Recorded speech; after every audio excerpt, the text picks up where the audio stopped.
وہ اس سے ہرگز قبول نہیں کیا جائے گا، اور ایسا شخص آخرت میں نقصان اٹھانے والوں میں ہوگا۔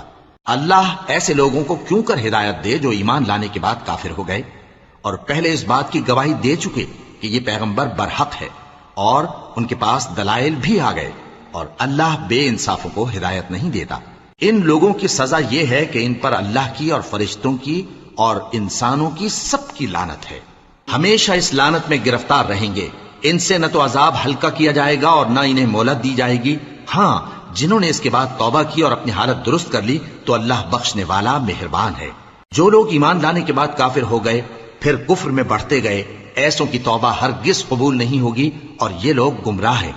جو لوگ کافر ہوئے اور کفر ہی کی حالت میں مر گئے، وہ اگر نجات حاصل کرنی چاہیں اور بدلے میں زمین بھر سونا دیں تو ہرگز قبول نہیں کیا جائے گا۔ ان لوگوں کو دکھ دینے والا عذاب ہوگا اور ان کا کوئی مددگار نہیں ہوگا۔